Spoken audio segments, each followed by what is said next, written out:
Business Insider is reporting that if you're single in this economy, well, you're screwed. In fact, millennials are postponing home buying, marriage, and childbearing until later on in life, with some choosing to forego it altogether. As of 2018, a record 35% of adults aged 25 to 50 never married, up 24% from a mere 9% back in the 70s. But the financial benefits of a marriage are still very real, as the boomer economy penalizes single people more for housing, taxes, and even your health insurance. Public defender at the Legal Aid Society, Elamia Lauren, and policy director at the Conservative Partnership Institute, Rachel Bovard, are with us to discuss. Welcome to you both. Good morning. And so, Rachel, in some ways it's even more complicated than this too, isn't it? In the sense that, yes, if you're single in this economy, you face a lot of different penalties. On the other hand, once you start having a family, you're also screwed. You know, one of the leading causes of poverty is children. I mean, that's a hard way to put it, but that data is clear. And you're really working to put yourself into poverty here, Ryan. I mean, everybody who's lived through it understands it. Yeah, and poverty. So Rachel, I mean, so the right has been both associated at the same time with kind of traditional family values, but also with a hardcore defense of capitalism. You know, those two values are now in conflict and ripping each other apart. Is that part of why you're seeing this kind of new populist rethinking that's going on over the right and its relationship to laissez-faire capitalism? Yeah, it's a trend we talk about a lot here, and I think that's definitely sort of playing into it, because I think, you're even seeing people like Blake Masters, who's running for the Republican Senate seat in Arizona. One of his campaign taglines is, you should be able to raise a family on a single income in America. So we're coming back to this idea that, for the right has always looked at family formation and children as the building blocks of society, and that, our policies should prioritize that, and where that's not happening, we should examine why. And more, that's requiring us, I think, to examine market forces that are pushing against that. Because again, as you point out, I don't totally buy this argument that, it's the worst thing to be single in America, because, the marriage penalty still exists for a lot of couples. Children, as you point out, are a huge drain on financial resources. So why isn't that happening? I think the whole, you have to look at a number of factors here. Why are people delaying those choices? As we've talked about numerous times, I think student debt is a clear issue here, especially from colleges that are, not giving marketable degrees to people, or people can't find jobs with those degrees. Health insurance, right, has not become more affordable in many ways. And I think overall, the housing prices, particularly in areas, high rent areas like where I live in Washington, D.C., and also sort of corporations buying up housing that would be available to families otherwise. All those things I think also play a role here. Right. I agree. Especially to the extent millennials, want to concentrate. They want to live in Washington, D.C. or New York City or L.A. or a handful of other places that are wildly expensive. And they have student debt because they went to colleges, and they've got impractical majors. They took out debt. It's sad, but I'm not so sure. Like regular middle class life, it has become more unaffordable in various ways, but it's not like totally unaffordable. It is if you're living in these couple places, in these I see you want the floor. Like people should move. Like if you can't make it work, people should move. I mean, I gave myself a time limit where, like, if I can't afford to live in Washington D.C. by this period in my life, that's it. I'm going back to the Midwest, and people should make that choice. I can't even raise a dog on my single income in New York City, let alone dogs are a child. expensive. Yeah, so listen. Dogs add up. When people talk about home ownership and putting off on home ownership and having children and, buying a house, I'm like, I can't do anything I can't afford to do. And that's even without student loans. I'm on the better end of this, right? I'm a 28-year-old single person that lives in New York City. I'm an attorney, and I'm telling you, it's hard out here for a pimp. So I know it is even harder.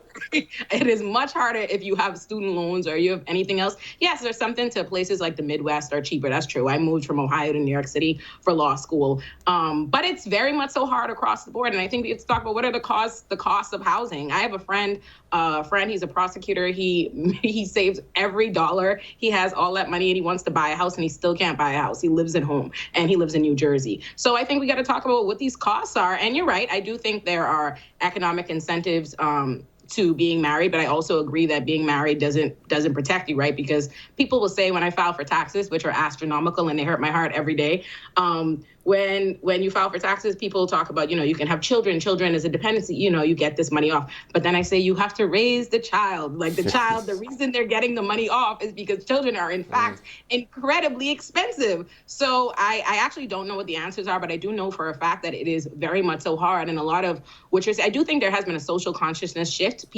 There are people my age are, less convinced that you need to get married, that you need to have kids, that these things have to happen at a certain time. But I also think there's a combined reality of not being able to afford it. So I think you said we should abolish taxes, and I agreed with that. Oh, I'm with you, Robbie. Yes. Defund the IRS. All right, the disparity between singles and their coupled counterparts comes as rent rates continue to skyrocket across the country. It's not just couples and families taking over the market either. The AP reports a record 18.2% of U.S. home purchases in the third quarter of 2021 were made by businesses or institutions. One University of Miami student recently had a new owner buy the property where she lives in South Florida. The new owner increased rent by 26% from $1,500 to $1,900, and this isn't uncommon.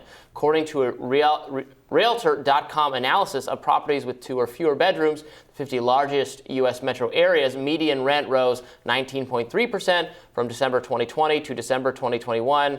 I mean, Rachel, to me, this is one area where there is a semi-obvious solution in that we just need to build like a lot more housing, and we need to be much less precious about it, because any expansion to the supply of housing will indeed bring down the costs of housing.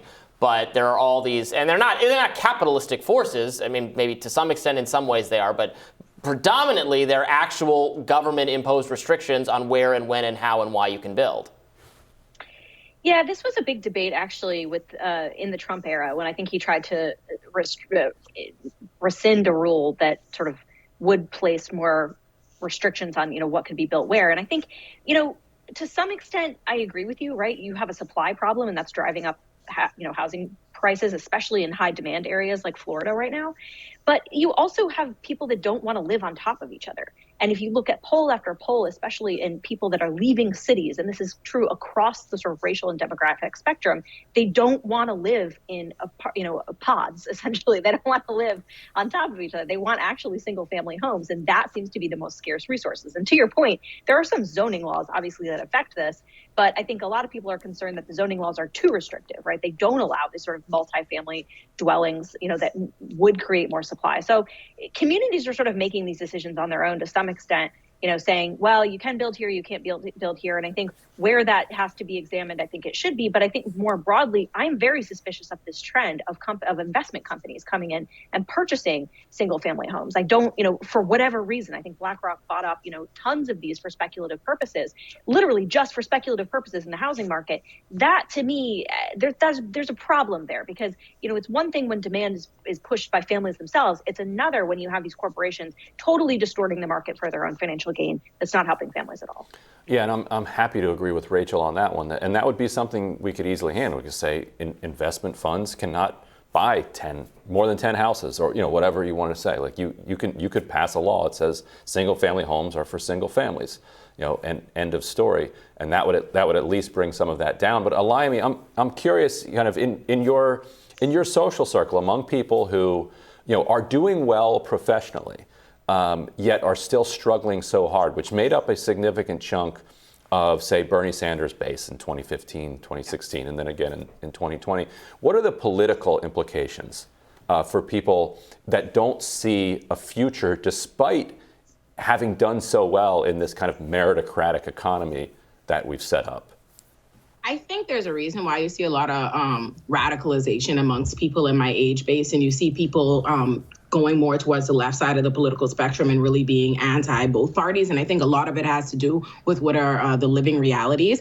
And, when we talk, I definitely agree about everything that's said about single family homes and home ownership. But I think that even speaks to what is the larger problem in my generation financially, because we can't even get to thinking about the problems of home ownership, because a lot of us are just struggling to try to get a 1-bedroom apartment. And I think we have to talk about what the costs are. In a place like New York City, they charge astronomical amounts for even a studio apartment. That's why why you see so much below ground living. And that's even when you're in a good financial place. So much to live in a place like New York City, you have to change your entire aspect of what makes sense. I had a friend the other day, a perfect example, came into my apartment, and I have a nice apartment for my age, my money, where I'm at in life, but they're not from New York City. And they were like, why are you living underground like a mole person? And I was like, what do you mean? This is the situation, right? And I think if we're honest about it, and I have no problem saying, if you make $78,000 or something, that's what around where I make as a public defender, but you pay $22,500 in taxes, and your rent at minimum is $1,300 and up, and that's if you get a steal.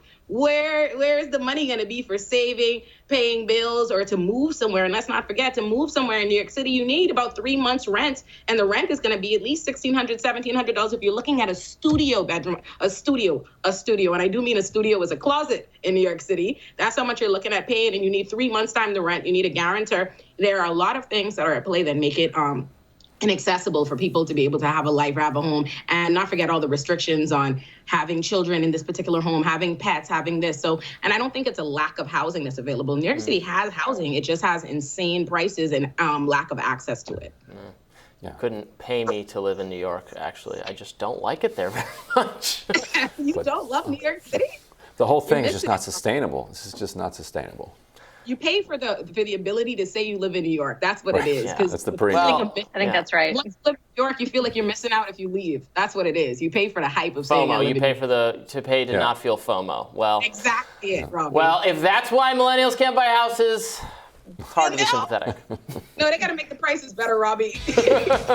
All right, Rachel Alaimi, thank you so much for joining us. Thank you. Bye, everybody. We'll be back with more Rising coming up next.